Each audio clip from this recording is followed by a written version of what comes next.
کیا ارشاد فرمایا؟ یہ حدیث حسن حسین میں نقل کی گئی کہ آپ نے فرمایا کہ جب انسان کا دل مردہ ہو جاتا ہے، برائیوں کی طرف کوئی انسان مائل ہو جاتا ہے، تو شیطان اپنی چونچ اس کے دل میں رکھ دیتا ہے، جو تسلسل کے ساتھ اس کو اچھائی سے برائی کی طرف رغبت دلاتا رہتا ہے۔ اور یہ اچھائی، جیسے میں نے پہلے عرض کیا، یہ اللہ تبارک و تعالیٰ کی ذات کی توفیق ہے، جو توفیق الہی سے نصیب ہوتی ہے۔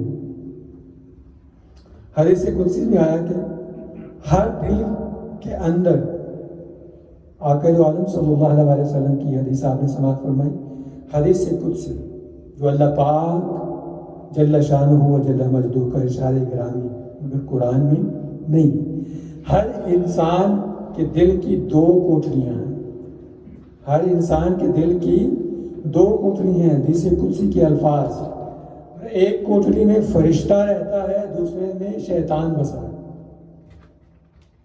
اور جب انسان عبادت و ریاضت کرتا ہے تو فرشتہ اس کے نزدیک ہو جاتا ہے، اور جب وہ اپنی خبیث اپنی چونچ اس میں رکھ دیتا ہے تو انسان عبادت و ریاضت سے دور ہٹ جاتا ہے، اور جب وہ ریاضت و عبادت سے دور ہٹ جاتا ہے تو نہ عبادت میں لذت آتی ہے، نہ مزہ آتا ہے، نہ سکون آتا ہے۔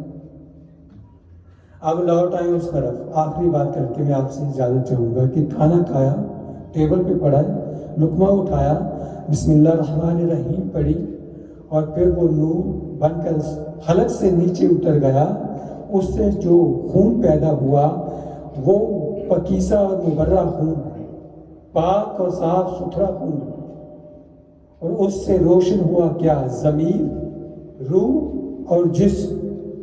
اور جس انسان کی یہ تین چیزیں روشن ہو جائیں اس کو دنیا میں کسی چیز کا سامنا کرتے ہوئے خوف نہیں ہوتا،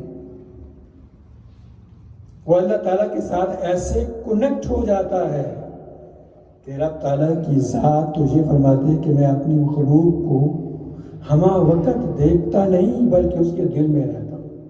اور بندے کا جب یہ مقام ہو جاتا ہے، صرف اس عمل سے، ابھی قرآن کو آپ ایک طرف رکھتے ہیں، ریاضت و عبادت کو ایک طرف رکھتے ہیں، شب بیداری ایک طرف، تسبیحات کرنا ایک طرف، اور دیگر صدقات و خیرات ایک طرف، صرف اس عمل کو آپ اپنا کر دیکھیں، آپ کی گھریلو زندگی کے اندر کتنا لطف و کرم ہوگا، برکتیں برکتیں ہوں گی۔ چھوٹی سی آپ چھوٹا سا کھانا، تھوڑا سا کھانا آپ بنائیں گے، وہ کھانے میں اتنی برکت ہوگی کہ سارے کھانے کے باوجود وہ بچاؤ۔ باقی انشاءاللہ العزیز اللہ کے حضور دعا ہے کہ رب کائنات ہمیں ایسی زندگی اپنانے کی توفیق عطا فرمائے۔ آنے والی جو نسلیں، جو بچے جو یہاں پہ میرے سامنے تشریف فرمائیں، کل کا اسلام ہے، ان کو آپ گائیڈ کریں۔ میں انگلش میں وعظ تو کر سکتا ہوں، مگر جو اردو میں مزہ آتا ہے، جو ادب ہے، وہ انگلش میں نہیں، اور میں اس بات سے گھبراتا ہوں کہ کہیں بے ادبی کے زمرے میں شمار نہ ہو جائے، مگر this is the main message for youth to learn, to respect, to eat, to sleep, to do things according to Sunnah of Rasulullah sallallahu alaihi wasallam. That is your main hero. He is your main hero. That is the main role of life. May Allah subhanahu wa ta'ala give us tawfiq and hidayah to concentrate our straight life and to proceed with the good deeds. Inshallah Aziz, tomorrow we're having a program, monthly program begins with all of you, and it is coming up after almost 14 to 15 months. So tomorrow will be the first program after COVID-19, as the government has given us a relief to proceed Make dua for inshallah Aziz who will succeeding for this gathering tomorrow. Also females will be arriving, but we are only starting with the minimums people, minimums quantity of the people that we are just like starting with the program, that you are always welcome to attend. Tomorrow be here on 6 o'clock and the program will begin with the mercy of Allah subhanahu wa ta'ala. May Allah give us the tawfiq and hidayah to follow the Islam on the right course. Wassalam.